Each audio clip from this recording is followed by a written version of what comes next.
Australian cricket controversies are the real buzzword right now. If it is not their media getting furious after India's Champions Trophy win and accusing the Asian giants of bias during the tournament, then it is their cricketers sparking fury with their actions, even the former cricketers. Two-time World Cup winner, Australia's Brad Hogg has done himself in with his latest act. The spinner mocked Pakistan captain Mohammad Rizwan in a video that has now gone viral. And no, it was not regarding his cricketing skills, but his proficiency or the lack of it in English. In the video, a man pretending to be Rizwan can be seen making fun of the cricketer's English, and Hogg, on the other hand, played along by interviewing him and having a laugh about it.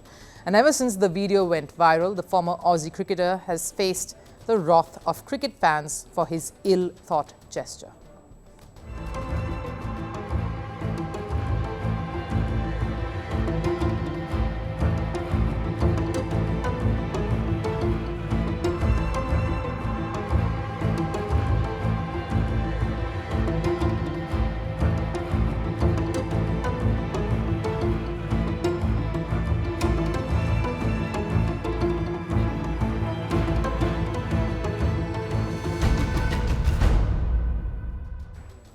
The thing to note here is the fact that Pakistan's media and fans are the first ones up ready to take a jibe at their own cricketers. But the very passionate and cricket-crazy Pakistan fans understand the game, and their love for cricket is true.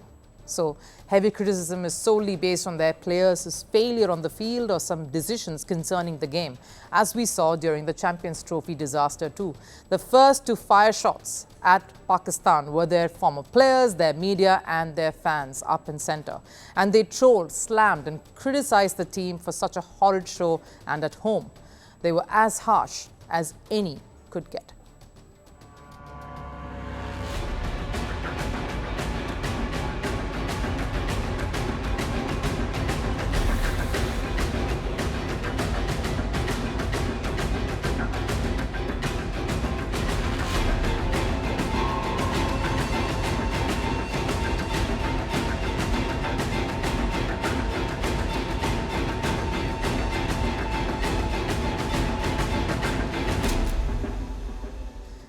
And if the very same fans are defending Rizwan, then you ought to realize you've probably gone a tad too far, just proving how distasteful Hogg's act was, something Rizwan's teammate slammed him for too.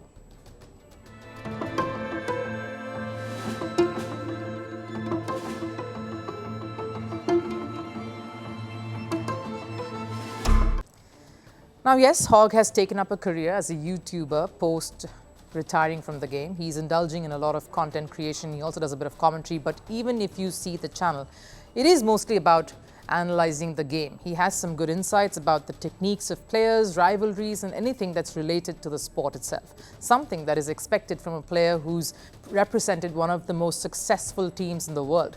So maybe he should stick to doing just that, because what he did wasn't funny. He mocked somebody who doesn't even have English as his first language, not even his second, but his third, after Pashto and Urdu.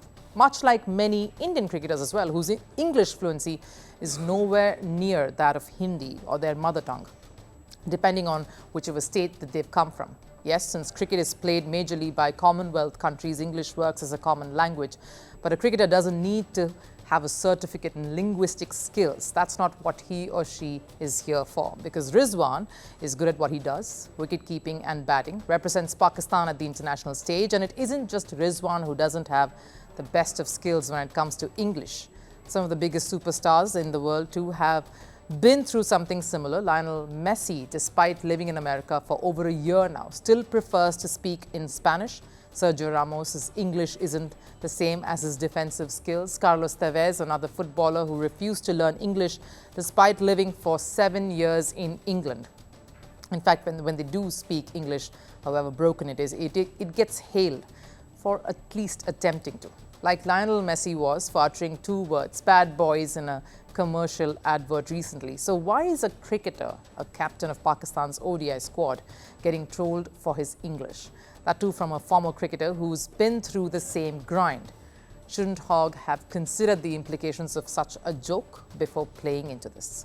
Good afternoon, Prime Minister Lakshman. Good afternoon. Making headlines in India well before you landed here. New Delhi has raised concerns in the recent past vis-a-vis the Khalistani separatists that operate in New Zealand. How do you propose to address these concerns? In our democracy, we believe in the freedom of speech. Organizations like the Al-Qaeda or ISIS were to hold a referendum in New Zealand, something related to one of your Western partners. Would you say the same? We have very well-defined laws in our democracy. No specific conversation on Khalistan on this visit. It was raised with me. I also raised back our position. Are you willing to be open to these concerns from New Delhi? As I keep coming back to you to say, we have strong laws in our system.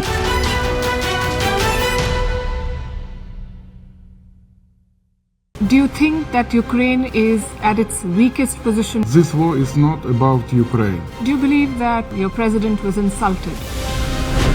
Yes or no question. Is Ukraine prepared to pay the price for that peace? No compromises at the cost of territorial integrity and sovereignty. Diplomacy will work? Yes, Do you it think will. Russia will give up the territory if there is no ceasefire? Do you propose to keep fighting? We are ready to resist. Do you think there will be peace? Many countries gave us 3 days. President Trump said you don't have any cards. We do not have another choice. How do you keep fighting? You are asking me once again the same question. Because you've not We answered my have- question. We have enough capacities to keep fighting.